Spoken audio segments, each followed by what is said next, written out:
نیکیاں کی ہیں، اعمال کی ہیں، تلاوت کی ہیں، تہجد پڑھے ہیں، نوافل پڑھے ہیں، تو بھئی اس کا شکر ادا کرنا ہے۔ اگر رمضان کے اندر ہم نے نافرمانیاں کی ہیں اور حد سے تجاوز کیا ہے، اللہ کے حدود کو خراس کیا ہے، نبی علیہ السلام کی سنتوں کی خلاف کی ہے، تو آج اللہ رب العزت سے ہم معافی مانگیں گے، توبہ کریں گے اور صدق کے دل کے ساتھ توبہ کریں گے۔ اس طرح توبہ کریں گے، جو توبہ طائب ہوگا وہ اس طرح پاک ہو جاتا ہے جیسے کہ معصوم بچہ جو ہوتا ہے، جیسے کل یا آج جو بچہ پیدا ہو جاتا ہے وہ گناہ سے پاک ہو جاتا ہے۔ تو اس لیے التائب من الذنب کمن لا ذنب لہ، جس نے توبہ کر لی وہ سمجھو کہ اس نے بالکل گناہ نہیں کیا۔ لیکن توبے کے 4 شرائط ہیں: گناہ سے نکلنا، گناہ پر نادم ہونا، آئندہ اعمال صالحہ کرنا، اگر بندوں کے حقوق ہیں وہ قابل ادائیگی ہے تو اس کو ادا کرنا، قابل ادائیگی نہیں ہے تو بندے سے معافی مانگنا۔ اس لیے کہ صحابہ کرام کے اندر یہ جذبہ ہوتا تھا، جب نبی علیہ السلام کہہ دیتے کہ کھڑے ہو جاؤ، پھر کھڑے ہو جاتے تھے، رات سے لے کر صبح تک کھڑے ہو دیتے تھے۔ ابو دردہ رضی اللہ عنہ کا واقعہ ہے، ابو دردہ رضی اللہ عنہ وہ حضرت بی بی عائشہ کے حجرے کی طرف روانہ تھے، نبی علیہ السلام نے فرمایا خبردار کھڑے ہو جاؤ، تو وہاں کھڑے تھے۔ صبح نبی علیہ السلام تہجد پڑھ کر آئے، ابو دردہ رضی اللہ عنہ وہاں کھڑے تھے، صبح تک کھڑے تھے، نبی علیہ السلام کا آرڈر تھا، حکم تھا کھڑے ہو جاؤ، تو کھڑے ہوتے تھے۔ جب اللہ کا حکم جب آ جاتا ہے تو ہم کو پھر آگے نہیں جانا، اللہ کے حدود کو کراس نہیں کرنا۔ اور جب شراب کی حرمت آگئی، اعلان ہو گیا کہ شراب حرام ہے، جناب محمد مصطفیٰ صلی اللہ علیہ وسلم کے جانثار تلامذہ نے، شاگردوں نے شراب کے مٹکوں کو توڑ دیا۔ کیوں توڑ دیا؟ تاکہ شراب کی بو ختم ہو جائے۔ ہمیں بھی چاہیے میرے بزرگوں دوستوں، جتنے خرافات ہیں ان کے مٹکوں کو توڑنا ہے، شراب کے مٹکوں کو توڑنا ہے، اور نشور چیزوں کے مٹکوں کو توڑنا ہے، ختم کرنا ہے، سود کو ختم کرنا ہے، رشوت کو ختم کرنا ہے، اور حتیٰ کہ رشوت کی بو بھی نہ آئے، اور سود کی بو بھی نہ آئے، شراب کی بو بھی نہ آئے۔ انشاءاللہ یہاں بھی یہ امت محمدی صلی اللہ علیہ وسلم یہ بھی یہاں بھی کامیاب ہوں گے، وہاں بھی انشاءاللہ کامیاب ہوں گے۔ یہ آج عہد کریں گے کہ ہم نے رمضان کے اندر جو عبادات کی ہیں اور واقعی اطمینان کے ساتھ خوشی نصیب ہوئی ہے تو آج شکر ادا کریں گے، خلافت نہیں ہوئی ہے تو آج ہم توبہ کریں گے انشاءاللہ۔ سارے جوان ہیں، بوڑھے ہیں، معذور ہیں، لنگڑے اپاہج ہیں، سارے کے سارے مل کر آج توبہ کریں گے۔ یاد رکھیے جناب محمد مصطفیٰ صلی اللہ علیہ وسلم نے حجۃ الوداع کے موقع پر فرمایا تھا، اور جو آخری خطبہ تھا حجۃ الوداع کا، کیا فرمایا تھا نبی علیہ السلام نے؟ نبی علیہ السلام نے فرمایا تھا یا ایھا الناس انہ لا نبی بعدی، او لوگو میرے بعد کوئی نبی آنے والا نہیں ہے، میں آخری نبی ہوں، میرے بعد کوئی نبی آئے گا وہ جھوٹا ہوگا، وہ دجال ہوگا، وہ کذاب ہوگا، ملعون ہوگا، وہ زندیق ہوگا، میرے بعد کوئی نبی آنے والا نہیں ہے۔ نبی علیہ السلام نے خطبہ فرمایا انہ لا نبی بعدی، میرے بعد نبی آنے والا نہیں ہے، فإن ربکم واحد، تمہارا رب بھی اکیلا ہے، وَدِينَكُمْ وَنَبِيُّكُمْ وَاحِدٌ، تمہارا نبی بھی ایک ہے، وَقِبْلَتُكُمْ وَاحِدٌ، تمہارا قبلہ بھی ایک ہے، وَدِينُكُمْ وَاحِدٌ، تمہارا دین بھی ایک ہے، وَآبَاؤُكُمْ وَاحِدٌ، تمہارے باپ بھی ایک ہے۔ کسی کو 2 باپ نہیں ہوتے، ایک ہوتا ہے۔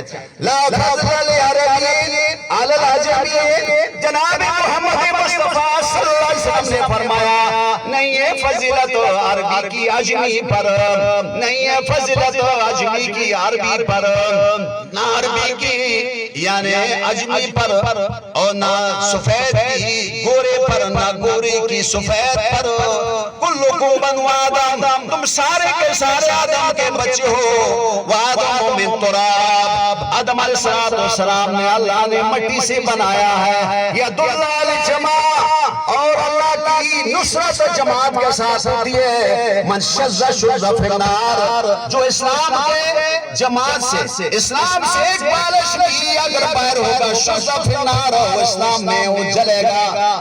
اللہ تبارک و تعالیٰ نے ہمیں اتحاد کا حکم دیا ہے، اتفاق کا حکم دیا ہے۔ اجتماع اس لیے ہے تاکہ آج بھی ہر قسم کے لوگ بھی، ہر قسم کے رنگ والے بھی، ہر قسم کے جو زبانوں والے بھی، ہر قسم کی حیثیتوں والے یہاں جمع ہیں۔ ہم دونوں جو ہیں ہر رنگ والے، ہر قوم، ہر زبان والے، ہر حیثیت والے اس میدان میں جمع ہوں گے۔ مونوں کو مونوں کے ساتھ ملائیں گے، مونوں کو مونوں کے ساتھ ملائیں گے۔ اللہ کی رحمت جوش میں آئے گی۔ اللہ رب العزت فرمائیں گے فرشتوں، تم تو یہ کہہ رہے تھے آدم کے بچے یہ خونریزی کریں گے، فساد کریں گے، آج دیکھو میرے بندے صحرا میں جمع ہیں، میدان میں جمع ہیں، میری رحمت جوش میں آ گئی ہے۔ او فرشتوں تم گواہ ہو جاؤ، میں نے اپنے بندوں کو معاف کر دیا، بخشے بخشے گھروں کو جائیں گے انشاءاللہ، سبحان اللہ کہو انشاءاللہ، بخشے بخشے ہوئے جائیں گے۔ جناب محمد مصطفیٰ صلی اللہ علیہ وسلم نے ہمیں اتحاد کا درس دیا ہے، اتفاق کا درس دیا ہے کہ بھی ہمارا رب بھی اکیلا ہے، ہمارا نبی بھی ایک ہے، ہمارا قبلہ بھی ایک ہے، ہمارا دین بھی ایک ہے، ہمارا آبا و اجداد بھی ایک ہیں۔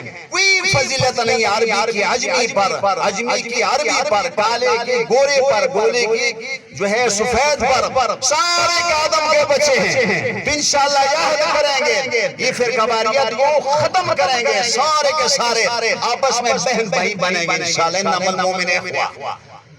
ایک شاعر نے فرمایا ہے کہ اللہ بھی ایک، اللہ بھی ایک، اور رسول بھی ایک، قرآن بھی ایک، خانہ کعبہ بھی ایک، کیا اچھا ہوتا ہم بھی ایک ہوتے، کیا اچھا ہوتا ہم بھی ایک ہوتے۔ آج غیر مسلم سارے کے سارے جو ہے نظر ہمارے پاکستان پر ہے، پاکستانی قوم پر ہے، افواج پر ہے، پولیس پر ہے، علماء پر ہے، مراکز پر ہے، کیونکہ پاکستان یہ سونے کی چڑیا ہے، ساری کی ساری نظر اس پر ہے۔ ہم سارے کے سارے متفق ہوں گے آپس میں، سارے کے مکتب فکر والے، سارے کا لا الہ الا اللہ محمد رسول اللہ جس نے پڑھا ہے، تو لہذا ہم متفق ہوں گے انشاءاللہ۔ تو لہذا اسلام کا بھی تحفظ ہوگا، ملک کا بھی تحفظ ہوگا، اور ہمارے جو علماء کا بھی تحفظ ہوگا، مدارس کا بھی تحفظ ہوگا، اور مراکز کا بھی ہوگا، امت مسلمہ کا بھی تحفظ ہوگا۔ یا اللہ ہمیں اتفاق نصیب فرمائے، یا اللہ اتفاق نصیب فرمائے، یا اللہ سب کو آپس میں پیار کرنے کی توفیق عطا فرمائے۔ آج جو دن ہے یہ پیار کا ہے، یہ محبت کا ہے، یہ یکجہتی کا ہے انشاءاللہ۔ یہ ایک روب، یہ کفاروں پر طاری ہونا، جناب محمد مصطفیٰ صلی اللہ علیہ وسلم نے اکثر یہ حکم کرتے تھے تم ایک مسلح کی عیدگاہ میں نماز ادا کرو، اس لیے کہ تاکہ کفاروں پر روب طاری ہو جائے۔ بے شک نماز مسجد میں بھی ہوتی ہے، گھر میں بھی ہوتی ہے، ہر جگہ میں ہوتی ہے، لہذا عید کی نماز، عید الفطر ہو، عید الاضحیٰ ہو، تو بڑے صحرا میدان میں اس لیے ہوتی تھی کہ تاکہ کفاروں پر روب طاری ہو جائے۔ حتیٰ کہ نبی صلی اللہ علیہ وسلم کے دور میں عید کے نماز میں اور نفاس والے عورتیں بھی عیدگاہ کے باہر بیٹھا کرتی تھی، ایام والے عورتیں بھی وہ باہر بیٹھا کرتی تھی، بچے بوڑھے سب آتے تھے، نماز ان پر فرض نہیں تھی، واجب نہیں تھی، اس لیے جمع ہوتے تھے تاکہ کفار اس جمع غفیر کو دیکھ کر کے، کفار اس مجمع کو دیکھ کر کے، تاکہ وہ اپنے گھروں کے اندر خوفزدہ ہو جائیں۔ عید میں آنا اور اس مسلح عیدگاہ میں آنا، اس کے مقصد یہ ہوتی ہے کہ کفاروں پر روب طاری کرنا ہے۔ انشاءاللہ اسی طرح اتفاق سے رہیں گے۔ آپ سے آخر میں ایک عہد لوں گا انشاءاللہ، اور عہد کا اقرار بھی کریں گے انشاءاللہ۔ تو میرے بزرگوں دوستوں، یہ اسلام جو اتفاق کا درس دیتا ہے، اسلام جو اتفاق کا درس دیتا ہے، اسلام جو الفت و محبت کا درس دیتا ہے، آج اس عیدگاہ کے اندر ہم تمام نفرتوں کو ختم کریں گے، تمام قدرتوں کو ختم کریں گے، اور اللہ کے ساتھ صلح کل کریں گے۔ کبھی اللہ کے ساتھ ہم جنگ نہیں کریں گے، سود نہیں استعمال کریں گے، نہیں کھائیں گے، رشوت نہیں لیں گے، جھوٹ نہیں بولیں گے، غیبت نہیں کریں گے۔ آج ہم اللہ کے ساتھ صلح کر کے جائیں گے، انشاءاللہ کریں گے نہیں کریں گے؟ سود اللہ کے ساتھ جنگ ہے، سود اللہ کے ساتھ جنگ ہے، رشوت اللہ کے ساتھ جنگ ہے، رین کرنا اللہ کے ساتھ جنگ ہے۔ آج ہم اللہ کے ساتھ صلح کریں گے۔ حدیث مبارکہ ہے، ابو ہریرہ رضی اللہ عنہ سے روایت ہے، پیر و جمعرات کو ہر مسلمان کی مغفرت ہوتی ہے، پیر و جمعرات کو ہر مسلمان کی مغفرت و بخشش ہوتی ہے، مگر ان لوگوں کی بخشش نہیں ہوتی جو آپس میں ناراض ہو۔ پیر و جمعرات کو ہر مسلمان کی بخشش ہوتی ہے، مگر ان لوگوں کی بخشش نہیں ہوتی جو آپس میں ناراض ہو۔ تو لہذا نبی علیہ السلام نے فرمایا اس کو ذرا چھوڑو تاکہ صلح کر لیں، تاکہ آپس میں ملاپ کر لیں تو ان کی بھی بخشش ہو جائے گی۔ انشاءاللہ آج ہم آپس میں بھی صلح کریں گے، تمام ناراضیوں کو ختم کریں گے، تمام قدرتوں کو ختم کریں گے، تمام بغض و کینے کو کیا کریں گے؟ ختم کریں گے۔ گوئے کہ یہ مخلوق جو ہے یہ اللہ کی عیال ہے، کیا بھائی؟ اللہ کی عیال ہے، امہ ہے، اللہ کے عیال و قمبے کے ساتھ آج ہم بہتر سلوک کریں گے، برے سلوک کو نہیں کریں گے انشاءاللہ۔ اکثر لوگ خفا ہوتے ہیں، ایک دوسرے سے خفا ہوتے ہیں، قطرہیمی کرتے ہیں۔ ایک مرتبہ طارق جمیل مدذل عالی نے بیان کے اسلامات کے اندر وہ لوگوں جو اللہ کے راستے میں نکل گئے یہ بھی جہاد ہے، لہذا جو گھروں کو واپس ہو گئے تو لہذا اپنے رشتہ داروں میں جو رشتے توڑ رہے تو اس کو جوڑو، ان سے معافی مانگو۔ آج معافی کا دن ہے، جو لوگوں کو معاف کرے گا اللہ اس کو معاف کرے گا، جو لوگوں پر رحم کرے گا تو اللہ اس پر بھی رحم کرے گا۔ آج یہ دن ہے، معافی کا دن ہے، لہذا جو ناراضگیاں ختم کرو، اس کو دفن کرو، جو کینہ ہے بغض ہے اس کو دفن کرو۔ انشاءاللہ ساتھ معافی مانگیں گے اور آپس میں ایک دوسرے سے ملیں گے تاکہ الفت و پیار محبت پیدا ہوگی اور دشمن کا منہ کالا ہو جائے گا، کفر کا جو ہے وہ منہ کالا ہو جائے گا، اسلام کا بول بالا ہو جائے گا انشاءاللہ سارے کے سارے ہم مل کر اللہ رب العزت کے بارگاہ میں دعا مانگیں گے، یا اللہ امت مسلمہ کو اکٹھا کر دے، امت مسلمہ کو اکٹھا کرنا۔ اسلام جو ہے اکٹھا کرنے کا درس ہے، اتحاد کا درس ہے، اتفاق کا درس ہے، نفروں کا درس اسلام نہیں دیتا۔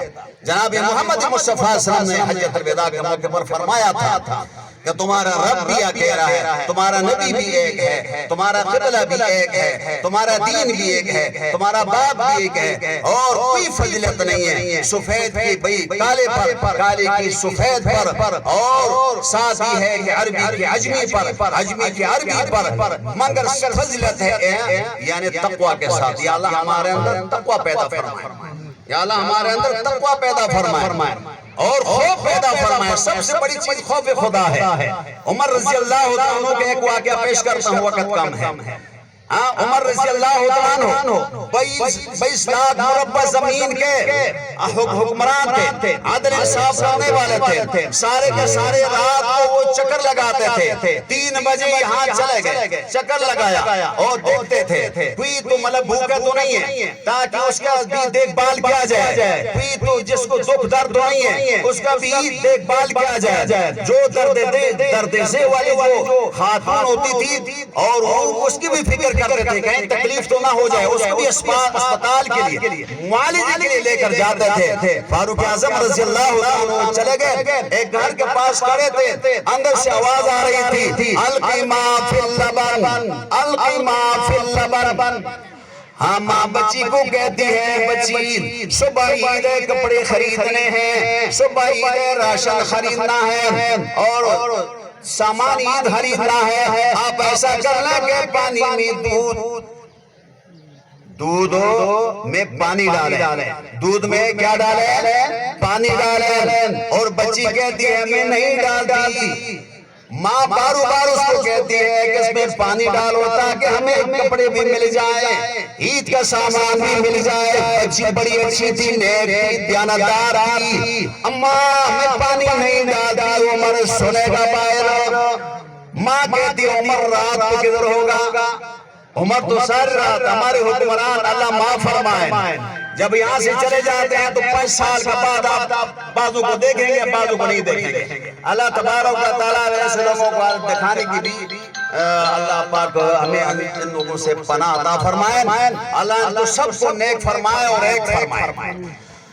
فاروق اعظم رضی اللہ عنہ دروازے کے باہر کھڑے، ماں کہتی القی ماں فی اللبن، او میرے بیٹی ہاں دودھ میں پانی ڈالو تاکہ ہمیں پیسے ہو جائیں تاکہ کپڑے خریدیں۔